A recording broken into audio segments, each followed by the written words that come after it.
차근차근 풀이를 해드릴 테니까 설명을 조금 잘 들으시고 주요 단어에다가 체크를 조금 하시고 우리가 버려야 될 문제도 가끔 하나씩은 있어요. 가끔 하나씩 막 계산 문제 복잡하고 이러면 그냥 패스하고 넘어가셔야 될 문제들도 있으니까 대신에 저는 풀이는 다 해드릴게요. 최소한 암기하셔야 될 부분들하고 체크를 해서 81회에서부터 한번 보도록 하겠습니다. 자, 첫 번째 1번. 1번 문제가 거의 대부분 다 재고자산이에요. 그러니까 재고자산 문제는 거의 무조건 나온다라고 보시면 될 것 같고요. 그래서 재고자산, 다음에 재고자산에 대한 설명이다. 잘못된 것은 성격이 상이한 재고자산을 일괄 구입한 경우에는 총 매입 원가를 각 재고자산의 공정가치 비율에 따라 배분하여 개별 재고자산의 매입 원가를 결정한다. 그러니까 A제품, B제품, C제품 3개를 한꺼번에 샀다. 그냥 야 이거 다 토탈해서 10만 원에 줘. 이렇게 가지고 왔단 말이죠. 그럼 내 장부에다가는 A제품 얼마 주고 샀고 B제품 얼마 주고 샀고를 따로따로 나눠서 적어야지 되니까 공정가치에 따라서 나누어서 기록을 해주시면 되겠죠?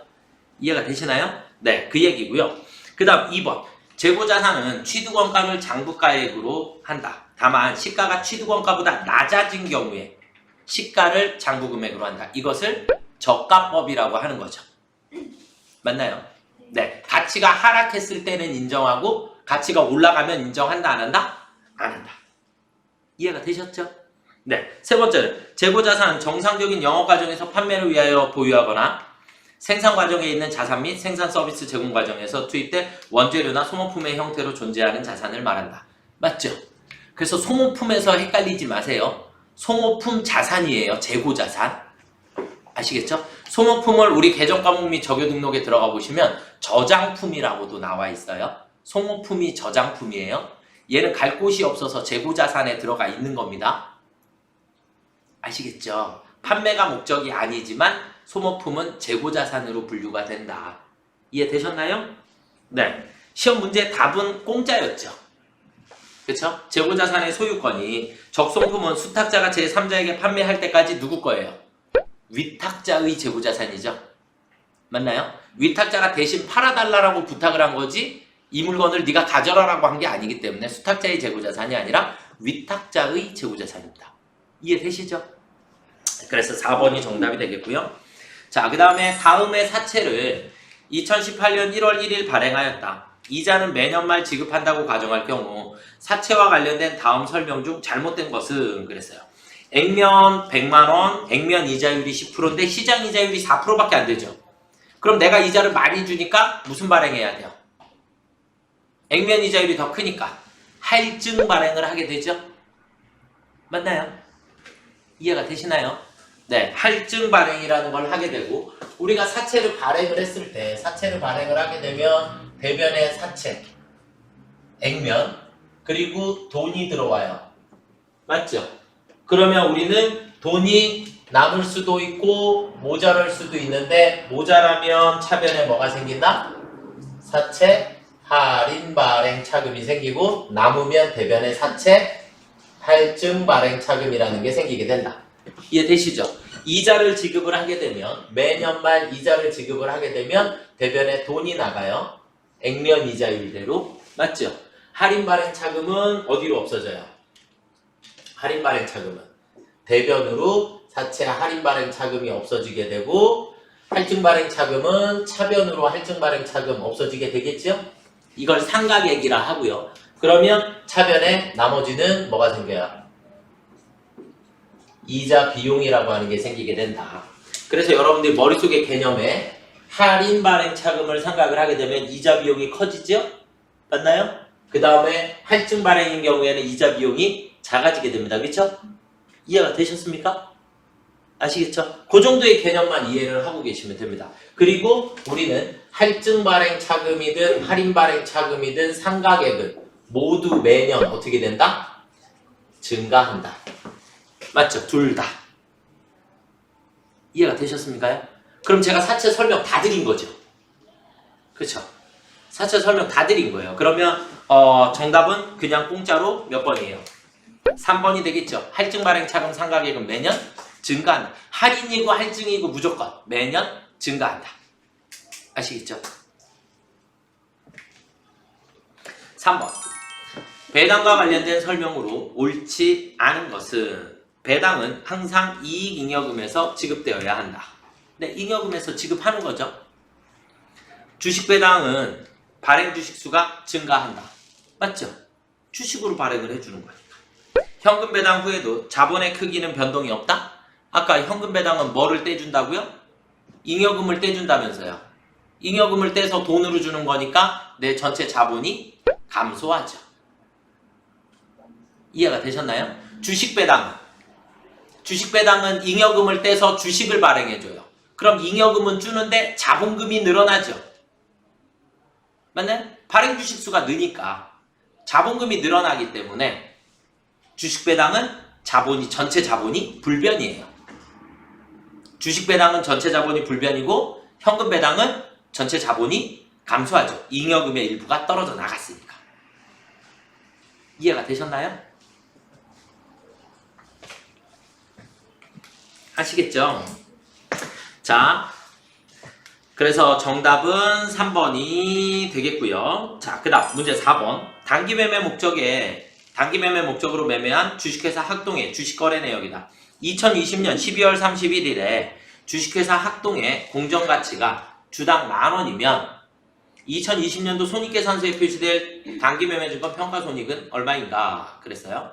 그러면 처음에 1,000주 10,000원씩 샀죠. 그 다음에 500주를 매도했죠. 그럼 우리 몇 주 남아있어요? 500주 얼마씩 산 거? 10,000원씩 산 거 500만원이 남아있어요. 그쵸?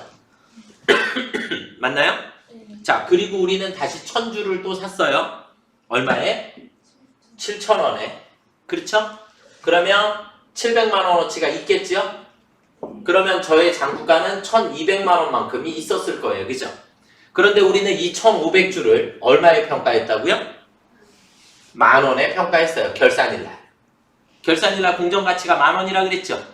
그러니까 10,000원에 평가하게 되니까 1,500만원이 됐죠? 그럼 얼마가 올랐어요? 300만원만큼이 올랐죠? 그래서 단기매매증권 평가이익은 300만원입니다. 이해가 되시나요? 아시겠죠? 네. 자, 그 다음 문제 5번. 다음은 유형자산의 취득원가에 관한 설명이다. 잘못된 것은 유형자산의 취득과 관련된 운송비, 설치비, 원가에 포함, 중개인 수수료, 원가에 포함, 재산세는 세금과 공과. 3번이 정답이죠. 이해가 되시나요? 자, 여기다가 간단하게 정리를 일단 조금만 해드릴게요. 유형자산에서는 우리가 토지는 정집이라고 하는 게 나와요. 정집. 취득록세는 당연히 원가에 포함하는 거 아시죠? 그렇죠? 토지는 정집이라고 하는 게 나와요. 땅을 고르는 비용. 그러니까 땅을 샀는데 땅을 쓰려면 땅을 고르게 만들든가 뭘 갖다 깔든가 이렇게 할 거 아니에요. 그죠? 그런 비용을 정집이라고 해요. 그러니까 정집비는 당연히 토지의 취득 원가에 포함입니다. 아시겠죠? 그 다음에 우리가 기계장치를 구입을 했을 때 기계장치를 구입을 하게 되면 기계장치는 설치비 들어갈 수 있죠. 그 다음에 중요한 거 시운전비가 들어갈 수 있어요. 시운전비 아시겠죠? 그래서 시운전비도 기계장치의 취득원가에 포함된다. 무슨 말인지 이해가 되셨죠? 네, 그렇게 보시면 되겠고 우리가 차량 운반구를 구입을 했을 때 차량 운반구는 뭐가 나오나요? 차량 운반구에서는 네, 그렇죠. 강제매입 국공채가 나오죠. 강제매입 국공채. 그런데 강제매입 국공채는 전액을 다 취득원가에 포함시키는 게 아니라 차액만큼만 취득원가에 포함해야 해요. 무슨 액을? 차액만큼만. 그럼 왜냐면 우리는 액면을 주고 살 거고 그런데 들어오는 건 공정가치로 들어와야 하죠. 맞나요? 액면을 주고 사는데 공정가치로 들어오게 되니까 예를 들어서 액면 10만원짜리인데 공정가치가 8만원이다. 그럼 돈은 10만원 주고 사는데 나한테 들어오는 건 8만원짜리가 들어오니까 2만원의 손해를 봤죠. 그 2만원이 차량 운반구의 취득원가에 포함이 되는 거. 무슨 말인지 이해가 되시나요? 그래서 이 정도는 여러분들이 취득원가에 포함되는 거 알아두시면 네, 좋을 것 같습니다. 그 다음에 머릿속에 그냥 있죠. 재산세, 자동차세, 무슨 회비 얘네들은 세금과 공과라고 하는 거죠. 맞습니까요? 네. 자, 그 다음은 6번. 이제 여기서부터는 원가 회계가 나옵니다. 원가 회계. 자, 그럼 원가 회계에서 시험 문제 나오는 것들은 원가 회계는 이쪽 옆에다가 조금만 정리를 해가면서 나가볼까요? 원가 회계는 일단은 우리가 고정비, 변동비 이런 것들은 다 아시죠? 그쵸? 원가 행태에 따라서 고정비, 변동비, 중고정비, 준변동비 이렇게 나눠진다. 그래서 정답은 2번. 맞나요? 직접비, 간접비는 뭐죠? 추적 가능성에 따라서 직접비와 간접비로 나누어지는 거죠. 맞습니까? 자, 우리 원가회계에서는 머릿속에 일단 알아두셔야 될 게 개별원가 계산하고 종합원가 계산하고 둘로 나누어지게 되고요. 원가는 우리가 재료비, 노무비, 제조, 간접비 이렇게 구분을 한다. 그리고 우리는 선을 이렇게 그었었죠. 맞나요? 그래서 우리는 원가를 직접비와 간접비로 구분을 하고 종합원가 계산에서는 재료비와 가공비로 구분을 한다. 가공비를 전환 원가라 한다. 맞나요? 그리고 얘네들 세 개를 다 더하면 우리는 얘를 단기 총 제조 원가라고 한다. 맞나요? 그러니까 결국은 단기 총 제조 원가는 직접비, 간접비 더한 것도 단기 총 제조 원가고 재료비, 노무비, 제조, 간접비 더한 것도 단기 총 제조 원가, 재료비, 가공비 더한 것도 단기 총 제조 원가. 무슨 말인지 이해가 되시죠? 네, 이렇게만 일단 이해를 하고 계셔도 문제 푸시는데 크게 지장이 없지 않을까라고 생각이 듭니다. 자, 문제 7번을 보시면 다음 중 개별원가 계산에 대한 설명이 아닌 것은 개별원가 계산은 어떻게 해요? 개별 작업별로 원가 집계를 해야 하죠. 맞나요? 그래서 개별원가 계산 그림으로 제가 어떻게 설명드렸냐면 A 제품, B 제품, C 제품, 재료비, 노무비, 제조, 간접비 이렇게 있으면 얼마 이렇게 된다 그랬죠? 맞나요? 이 하나하나를 우리는 제조 지시서라고 해요. 하나하나를 다 제조 지시서. 그 다음에 얘네들 전체를 작업 원가표, 원가 계산표라고 얘기를 해요. 왜냐하면 개별 작업별로 지시를 계속 해줘야 되니까 서로 다른 제품이니까.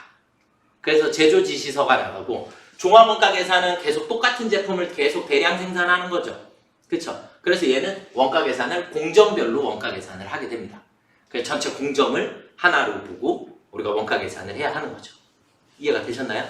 그런데 이런 공정이 나눠져 있으면 공정별 원가 계산이다. 또 조로 나눠져 있으면 조별 원가 계산이다. 제품 서로 다른 제품을 생산하냐? 한 가지 제품을 생산하냐? 그거에 따라서 조금 달라지겠죠. 맞나요? 이해가 되시나요? 그래서 공정별로 이루어지기 때문에 공정별은 종합원가 계산이다. 그래서 1번이 정답입니다. 개별원가 계산에서 제일 중요한 것은 제조간접비의 배분이다. 맞죠? 제조간접비를 나눠주는 게 숙제고요. 기말정품 평가가 필요가 없습니다. 완성품과 미완성품으로 그냥 나눠질 거니까. 자, 그 다음에 문제 8번은 부문별 원가 계산. 얘도 시험 문제에 엄청 자주 나오는데 부문별 원가 계산에서는 여러분들이 알아두셔야지 될 게 세 가지밖에 없죠. 보조 부문비의 배부, 보조 부문비 배부의 직접, 단계, 상호 세 가지로 나눠지게 되고 직접 배부법은 어떻게 돼요? 네, 완전 무시. 단계 배부법은 배부 순서, 상호 배부법은 완전 고려 이렇게 돼 있는 거죠. 보조 부문 상호 간의 관계를 완전 무시한다. 우선 순위에 따라서 그 다음에 완전 고려한다. 이렇게 구분을 하시면 될 것 같습니다. 이해가 되셨나요?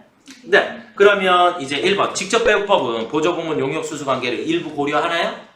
아니요. 1번이 정답. 상호 배부법은 완전 고려하는 거고 상호 배부법은 다른 배부법에 비해 정확하지만 시간과 비용이 많이 소요가 되겠죠. 단계 배부법을 적용하면 우선 순위에 따라서 그쵸? 역량이 큰 순서부터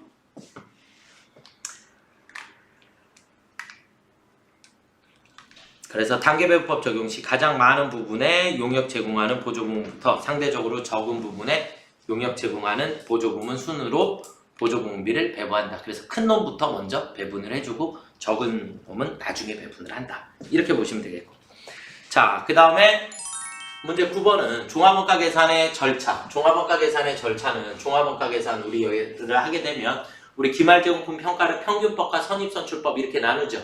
그럼 우리가 평균법을 계산한다 그러면 식이 어떻게 됐죠? 말성, 말총. 맞나요? 네, 이렇게 했고 얘가 종합원가 계산의 순서예요. 제일 먼저 기말의 수량이 몇 개냐. 그리고 이 수량의 조업도가 몇 프로냐. 그러고 나면 환산량이 몇 개냐. 그 다음에 총 원가가 얼마냐. 그리고 난 다음에는 분수에서 단위당 원가가 얼마냐. 이렇게 계산하는 이게 종합원가 계산의 순서예요. 무슨 말인지 가 되셨나요? 그래서 정답은 몇 번이에요? 2번. 일단 제일 먼저 물량 흐름서부터 파악해야 돼. 몇 개인지 수량부터 파악. 그래서 물량 흐름을 파악하고 그러고 난 다음에 완성품 환산량 계산하고 그 다음에 총 원가를 집계하고 그리고 나서 단위당 원가를 집계를 하게 되고 그 다음에 완성품과 기말제공품을 계산을 하실 수 있겠죠. 그래서 이게 그냥 종합원가 계산의 순서예요. 이해가 되셨죠? 네. 그래서 정답은 2번이 되겠고요. 자, 그 다음에 10번 보시면 학동은 제조간접비를 직접 노무 시간을 기준으로 배부하고 있다. 아래 자료를 토대로 제조간접비 배부 차이는 얼마인가? 시험 문제 뭐 엄청 많이 나오니까 자, 우리 실제 배부, 예정 배부 제가 어떻게 했냐면 실제, 예정은 예정 배부율 곱하기 실제. 예정 배부율은 연간 총 예상액을 예상 시간으로 나눠라. 그리고 예정이 크면 과대 배부라 하고 실제가 크면 과소 배부라고 한다. 맞나요? 몇 번 그려드렸죠? 그렇죠? 네, 그냥 이렇게 그려놓고 문제 푸시는 거예요. 실제 노무 시간은 1100시간이래요. 1100. 그 다음에 예상 직접 노무 시간은 1000시간인데 쓸지 안 쓸지 잘 모르겠네요. 실제 제조간접비 발생액은 2천만 원이라고 했고요. 제조간접비 예정 배부율이 2만 원이래요. 그러니까 예정 배부율이 나와버리니까 이 밑에 게 필요가 없죠. 그쵸? 그러면 2만에 1100이니까 예정 소비액은 2200만 원. 얘가 더 크니까 과대 배부에 200만 원이 나오겠죠. 이제 문제 어떻게 푸시는지 아시겠죠? 그쵸? 네, 그냥 이대로. 그러니까 오늘 제가 적어드리는 것들은 최소한 암기를 조금 하고 시험을 보셔야지 된다라고 생각이 듭니다. 아시겠죠? 그래서 1번이 정답입니다. 그죠? 네. 자, 그 다음 11번. 다음 중 부가세법상 의제 매입세 공제에 관한 내용으로 틀린 것은 간이 가세자도 의제 매입세 공제 받을 수 있습니다. 일반 가세자, 농어민 매입은 공제받을 수 없다 그랬죠? 맞나요? 음식점은 제조업만 가능하다 그랬어요. 맞죠? 네. 의제 매입세 공제 대상이 되는 면세 농산물 등의 매입 가격에 운임 등의 부대 비용은 포함하지 않습니다. 그러니까 원재료에 해당하는 것만. 순수 원재료에 해당하는 것만. 그러니까 우리가 원래는 모든 자산 취득 시 재비용 및 수수료 원가에 포함하잖아요. 그죠? 그런데 재비용 및 수수료는 의제 매입세 공제 대상은 아니다. 순수 원재료에 대해서만 우리가 공제 대상이다. 이거 보시면 되겠고. 그래서 정답은 그냥 4번이죠. 법인 음식점은 몇이에요? 106분의 6. 외우셔야 됐죠, 이거는? 왜냐면 우리는 104분의 4, 106분의 6은 외우고 계셔야 되니까. 그래서 공짜 문제였고요. 자, 그 다음 12번. 소득세법상의 소득으로서 총 수익 금액과 소득 금액이 같은 것은 그랬나요? 자, 볼게요. 소득세법에 우리가 제가 어떻게 했냐면 소득에서 마이너스 각종 공제, 비과세, 분리과세, 필요경비를 빼고 나면 소득 금액이 나온다 했죠. 맞나요? 이해되셨나요? 자, 그러면 소득 공제가 있는 건 두 가지가 있었어요. 누구랑 누구? 근로소득과 연금소득은 소득 공제가 있어요. 그래서 무조건 빼야 합니다. 결국 소득에서 빼고 나면 소득 금액 달라지겠죠? 이해가 되셨나요? 자, 그 다음에 비과세는 있는 것도 있고 분리과세 있는 것도 있고 필요경비는 사업소득하고 기타 소득이 필요경비가 있죠. 맞나요? 그래서 필요경비를 빼고 나면 소득금액이 바뀌게 됩니다. 그래서 연금, 근로, 사업은 무조건. 이해가 되셨나요? 그래서 일단 지금은 정답은 1번 이자소득. 무슨 말인지 이해가 되셨나요? 그러니까 사업소득하고 기타소득은 무조건 필요경비가 있으니까 필요경비를 빼고 나면 나머지가 소득금액이 되게 되니까. 그런데 이제 비과세, 분리과세 때문에 이자소득이 문제가 조금 있어요. 왜냐하면 비과세, 분리과세 들어가 버리면 소득금액이 달라질 수도 있는 거잖아요. 그렇죠? 그래서 문제가 조금 있을 수 있는데 얘네들은 없을 수도 있으니까 금액이 같을 수 있다. 대신에 나머지 세 개는 같을 수가 없지요. 무조건 같을 수가 없는 거예요. 이해가 되시나요? 아시겠죠? 네. 자, 13번. 다음 중 부가세법상 재화와 용역의 공급 시기에 대한 연결이 가장 옳은 것은 사업상 증여. 사업상 증여했으면 증여했을 때가 되겠죠. 그렇죠? 그 다음에 전세금, 보증금, 간주임대료. 얘네들은 무조건 과세기간 종료일입니다. 아시겠죠? 네. 그래서 정답은 2번. 무인자 판기는 언제예요? 현금을 꺼낼 때, 현금을 인취할 때. 판매 목적 타사업장 반출은 그럼 타사업장으로 반출했을 때. 맞죠? 네. 14번. 다음 설명 중 받는 것은 부가가치세 예정신고기간에 대손 요건을 갖춘 경우 예정신고 시 반드시 대손세 공제에 신고하여야 한다. 대손세 공제는 확정 때만 받을 수 있죠. 맞나요? 모르셨으면 오늘 외우세요. 제가 대손세 공제에서 설명 다 드렸는데 대손세 공제는 확정 신고 기한에만 받을 수 있습니다. 비영업용 소형 승용차의 구입 비용은 매입세 공제가 안 되지만 사업에 직접 사용이 입증된 경우 유지 비용도 안 되죠. 그렇죠? 그래서 우리가 불공 사유에 보면 비영업용 소형 승용차의 구입 및 유지 이렇게 되어 있죠. 네. 사업에 직접 사용이 입증된 접대비는 불공이죠. 맞나요? 그래서 정답은 4번입니다. 토지의 자본적 지출은 불공이죠. 이해되시죠? 네. 자, 15번. 다음 중 소득세법상 결손금과 2월 결손금에 관한 내용으로 옳은 것은 그랬어요. 결손금은 뭐고 2월 결손금은 뭘까요?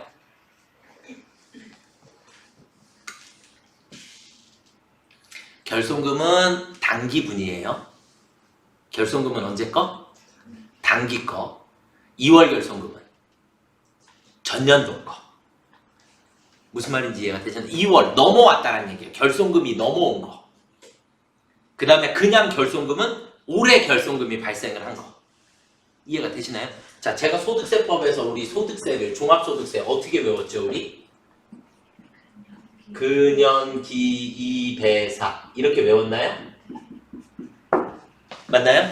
네, 결손금이 발생할 수 있는 건 무슨 소득에서만? 사업소득에서만 결손금이라는 게 발생을 하게 돼요. 그러니까 사업소득에서 마이너스가 생기게 되면 만약에 다른 소득이 있다. 그럼 다른 소득에서 빼준다. 이런 개념이에요. 누구 거서부터? 근로소득서부터 먼저 뺀다. 아시겠나요? 이런 개념인데 그럼 사업소득에서 결손금이라는 게 있고 2월 결손금이 있어요. 그럼 누구부터 먼저 빼요? 누구 거부터? 결손금부터 뺍니다. 무조건. 그러니까 올해 거부터 먼저 정산해서 올해의 소득금액을 계산을 해놓고 그리고도 돈이 남으면 전년도 거를 끄집어내다가 결손금을 공제를 하는 거예요. 무슨 말인지 이해가 되셨나요? 일단 단기분부터 항상 정확한 정답을 먼저 항상 맞춰놓고 그 다음에 돈이 남으면 이전 거를 공제를 하는 겁니다. 아시겠죠? 그래서 사업소득의 2월 결손금은 해당 2월 결손금이 발생한 과세기간 종료일부터 10년 이내에 끝나는 과세기간의 소득금액을 계산할 때 최근에 발생한 과세기간의 결손금이 아니라 과거치서부터 공제를 받게 됩니다. 그래야 내가 혜택을 보죠. 최근 거서부터 하면 옛날 게 계속 묶여있다가 10년이 지나가 버리면 공제를 못 받게 되겠죠? 이해가 되시나요? 네, 그래서 과거치서부터 받도록 되어 있고요. 사업소득의 2월 결손금은 어떻게 된다고요? 근연기이배사 이 순서대로 공제한다고요. 무슨 말인지 이해가 되셨죠? 네. 그 다음에 주거용 건물의 임대 외에 부동산 임대업에서 발생한 2월 결손금은 타 소득에서 공제할 수 없다. 3번이 정답입니다. 결손금 및 2월 결손금 공제할 때 항상 해당 과세 기간에 결손금이 발생하고 2월 결손금이 있는 경우에 2월 결손금을 먼저 공제하는 게 아니라 결손금을 먼저 공제하고 그 다음에 2월 결손금을 공제하시는 거예요. 아시겠나요? 그래서 정답은 3번인데 자 이제 여기 잠깐만 볼게요. 우리는 지금 제가 종합소득을 근연, 기, 배사 우리 이렇게 외웠잖아요. 그죠? 그런데 예전에 이거 세법이 개정되기 전에는 여기에 뭐가 있었냐면 근연, 기, 배사, 부 얘가 하나가 더 있었어요. 부동산 사업소득. 그래서 부동산 임대사업소득이 따로 있었는데 얘를 지금은 사업소득 안에다가 집어넣어버렸어요. 세법이. 이 왜 그러냐면 부동산 임대사업을 따로 분류를 하는 건 얘에서 만약에 리모델링 같은 거를 해서 비용이 많이 발생하게 되면 당해년도에 결손금이 생길 수 있죠. 근데 얘에서 발생한 결손금은 얘에서만 공제가 가능해요. 그러니까 올해는 비용이 많이 들었지만 내년서부터는 어차피 임대소득이 생길 거 아니에요. 그쵸? 그럼 그 소득에서 까나가는 거예요. 다른 소득에서 공제를 받는 게 아니라. 이해가 되셨나요? 그래서 얘가 합산이 됐는데도 불구하고 합산이 돼도 부동산 임대소득에서 결손금이 발생을 하게 되면 얘는 무조건 뭐에서만? 부동산 임대사업 소득에서만 공제를 할 수 있다. 이해가 되셨습니까? 그러니까 타 소득에서 공제받을 수 없다. 라는 얘기예요. 무슨 말인지 이해가 되시죠? 아시겠나요? 네. 여기까지가 81회를 제가 설명을 조금 자세히 드렸어요. 이 정도로 설명드리면 되죠?